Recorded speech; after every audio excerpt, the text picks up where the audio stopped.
ETF index mutual funds నేర్చుకుని stock మార్కెట్లో రాణించాలనుకుంటున్నారా? వెంటనే ఈ నెంబర్కి కాల్ చేయండి.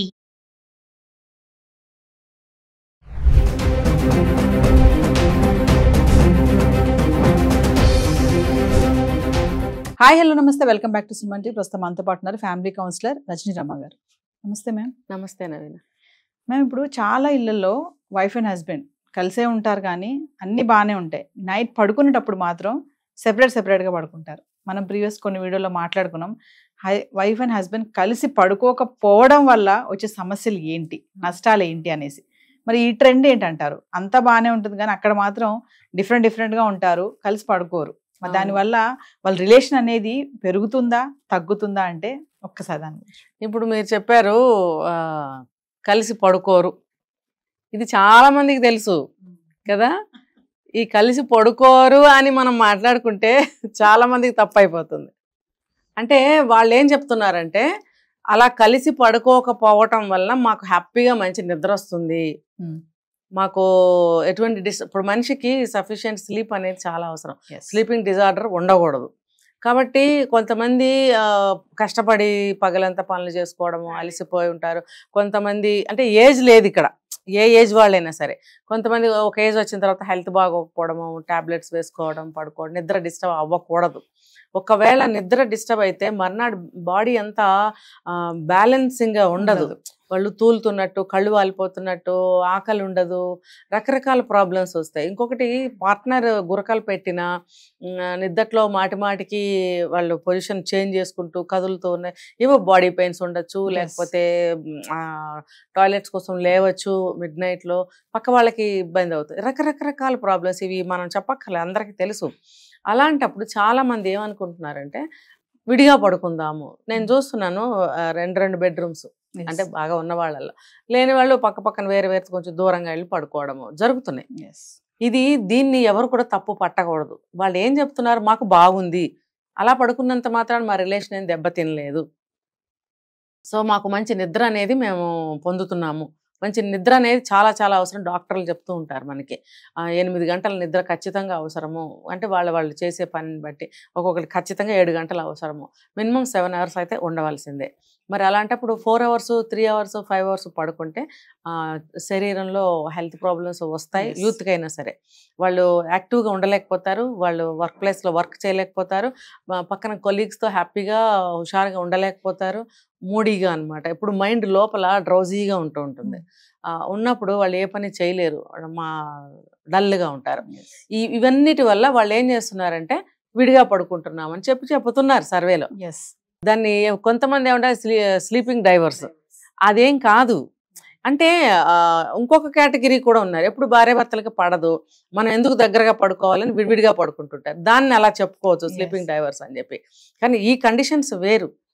దీన్ని చాలామంది ఆమోదిస్తున్నారు. మనం కూడా ఒక వీడియోలో మాట్లాడుకున్నాం.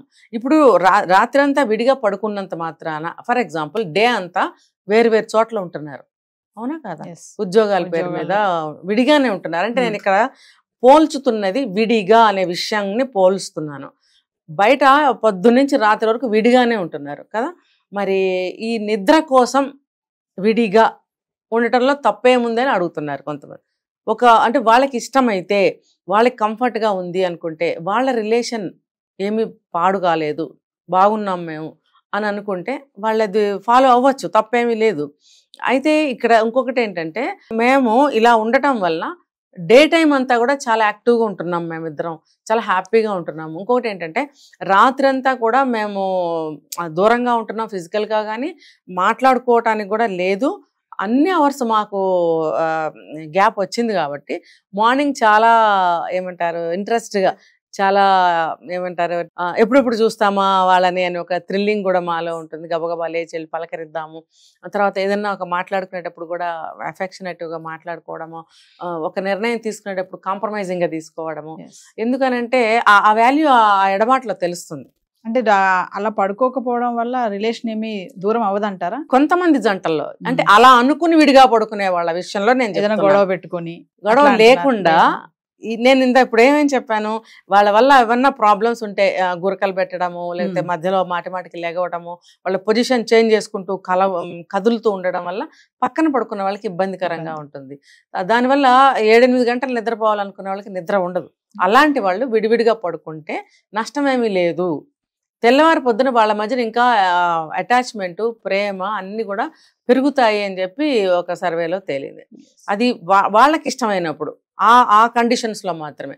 ఇప్పుడు మళ్ళీ ఇంకొకటి చెప్తున్నాను, ఇద్దరు గొడవ పడుతూ మాటికి అసలు నిన్ను పక్కన నేను పడుకోను, నిన్ను చూస్తేనే చిరాకేస్తుంది, నిన్ను ముట్టుకోవాలనిపించట్లేదు అనే కండిషన్స్ ఉన్నప్పుడు విడిగా పడుకుంటే మాత్రం ఆ స్లీపింగ్ డైవర్స్ కిందకు వస్తుంది. ఇష్టపడరు. ఇప్పుడు కొంతమంది అలా ఉండి ఏమవుతుందంటే ఇల్లీగల్ కాంటాక్ట్స్లోకి వెళ్ళిపోతారు. ఇప్పుడు ఇలాంటి సందర్భాల్లో అలా దూరంగా పడుకోవటం అనేది మంచిది కాదు. ఎవరికి వాళ్ళే అనుకోవాలి. ఎన్ని గొడవలు ఉన్నా సరే పక్కకి వెళ్ళి, ఇప్పుడు ఎన్ని గొడవలు ఉన్నా సరే వంట ఒకటే చేసుకుంటామా? ఇష్టం ఉన్నా లేకపోయినా ప్లేట్స్ పెడతాం, అందరికీ వడ్డిస్తాం, అందరం కలిసి కూర్చుని భోజనం చేస్తాం కదా. ఎన్ని గొడవలు వచ్చినా ఎంత వచ్చినా కూడా మనం వంట ఒకటే చేస్తాము. వడ్డించుకుని కూడా కలిసి కూర్చుని తినటం అనేది మంచి పద్ధతి, మంచి అలవాటు. అలాగే ఎన్ని గొడవలు వచ్చినా సరే అన్ని పనులు పూర్తి చేసుకుని వచ్చి పడుకోవడం అనేది ఒకటే చోట, అది కూడా ఒక పద్ధతి. దానివల్ల ఏంటంటే లోపల కోపతాపాలన్నా కొంచెం దూరం అవడానికి ఛాన్సెస్ ఉన్నాయి. ఇంకొకటి ఏంటంటే ఎన్ని గొడవలు పడినా కూడా ఆ పడుకుంటే కొంచెం ఒక టచ్, కొంచెం ఏమన్నా కోపతాపాలు ఉంటే పోవడానికి ఒకళ్ళకొకళ్ళు హగ్ చేసుకోవడము, ఒక నుదుటి మీద కానీ చేతి మీద ఎట్లా ప్రేమగా తన ఇష్టం ఎట్లయినా ఒక చిన్న కిస్ పెట్టడం వల్ల కానీ వాళ్ళకి అభిప్రాయ భేదాలు కానీ, కోపాలు కానీ, అనుమానాలు కానీ, అపోహలు కానీ ఏమైనా ఉంటే దూరం అవడానికి ఛాన్సెస్ ఉన్నాయి. ఎందుకంటే చాలా మంది వాళ్ళ అభిప్రాయాన్ని నోటితో చెప్పలేరు. కొంతమంది ఏంటంటే చెప్తే ఏమనుకుంటుందో. ఈ 2 కారణాల వల్ల స్పర్శతోటి టచ్ ఇస్తారు. ఇవి నిత్య జీవితంలో మన కుటుంబాల్లో చూస్తూనే ఉంటాం. ఎరా దగ్గరికి వెళ్ళి కూర్చొని మాట్లాడితే అన్నీ పోతాయి కదా, వెళ్ళమ్మా మాట్లాడుకోండి అని మన పెద్దవాళ్ళు కూడా చెప్తూ ఉంటారు. ఎందుకు దూరంగా కూర్చున్నారు, దా ఇటు వచ్చి కూర్చో, ఇద్దరు కలిసి భోంచేయండి, రండి ఇట్లా కూర్చోండి అని మన అమ్మమ్మలు వాళ్ళు చెప్తూ ఉంటారు. ఇవన్నీ మన కుటుంబాల్లో జరుగుతూనే ఉంటాయి.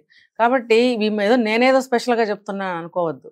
ఇలాగ చేయడం వల్ల ఏమంటే ఒక చెడిపోయే ఒక వ్యవహారము అది మంచిగా మళ్ళీ సెట్ అవుతుంది.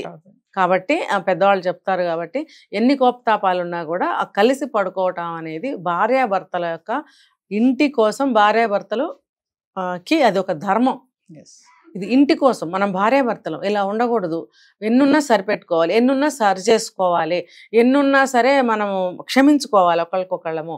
అది ఎలాగా, నన్ను క్షమించవా ప్లీజ్ అని కాళ్ళు పట్టుకోలేరు ఎవరు కూడా, ఈగోస్ అడ్డొస్తాయి. అప్పుడు ఏం చేయాలి, మన ఒక ఏం లేదులేరా అని చెప్పి మన ఫ్రెండ్ అనుకోండి మీద చేయి పట్టుకుని రా ఏం లేదు పదా, ఏం లేదు అన్ని ఊరికే మనసులో పెట్టుకుంటాం అని చేయి పట్టుకుని తీసుకెళ్ళిపోతామా లేదా? ఆ టచ్ ద్వారా ఏమవుతుందంటే తనకి నా మీద బ్యాడ్ ఒపీనియన్ లేదు, నిన్నేదో అలా అయిపోయింది, చూడు ఎంత ప్రేమగా చేయి పట్టుకుని తీసుకెళ్తుందో అనే అభిప్రాయం కలుగుతుంది. దీనికోసం చెప్తారనమాట, కలిసి పడుకోవాలి, కలిసి మంచిగా అభిప్రాయ భేదాలు లేకుండా ఒకళ్ళ మనసు ఒకళ్ళు పంచుకోవాలి అని. ఇంకొకటి పడుకునే ముందు ఒక 10 నిమిషాలు మనసులు పంచుకుని మాట్లాడుకోవాలి కూడా. దీనివల్ల కూడా అన్ని దూరం అవడానికి ఛాన్సెస్ ఉన్నాయి. Thank you ma'am.